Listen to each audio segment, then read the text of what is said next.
तर गुरुचरित्र पारायणानिमित्त संकल्प कसा घ्यायचा हे मी तुम्हाला आज दाखवणार आहे।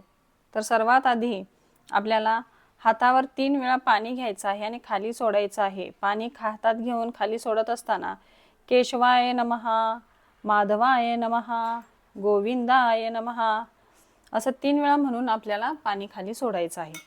त्यानंतर हातामध्ये आपल्याला उजव्या हातामध्ये डाव्या हाताने उजव्या हातात पाणी घ्यायचं आहे थोडंसं। त्यानंतर आपल्याला त्यामध्ये हळदी, कुंकू आणि अक्षदा हे घालायचे आहेत। एक फूल घालायचं आहे आपल्याला संकल्प घ्यायचा आहे।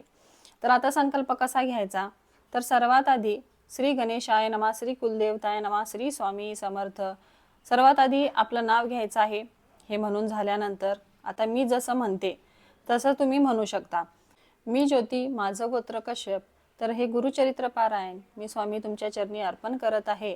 तर निर्विघ्नपणे माझ्याकडून हे गुरुचरित्र पारायण तुम्ही करून घ्या आणि माझी जी काही इच्छा आहे म्हणजे आपली इच्छा बोलायची यामध्ये संकल्पामध्ये आणि ही माझी इच्छा तुम्ही पूर्ण करा असे म्हणून आपल्याला हे हातातलं जे काही आपण घेतलेलं आहे अक्षता वगैरे तर ते परत हातामध्ये असं पाणी घेऊन आपल्याला ते खाली सोडायचं आहे।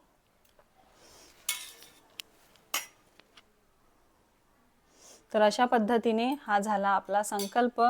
तर गुरुचरित्र पारायण करण्याआधी सर्वात आधी आपल्याला अशा पद्धतीने संकल्प घ्यायचा असतो। तर ही माहिती तुम्हाला कशी वाटली नक्की कमेंट करा। व्हिडिओ आवडला असेल तर चॅनलला लाईक, शेअर आणि सबस्क्राईब करा। श्री स्वामी समर्थ।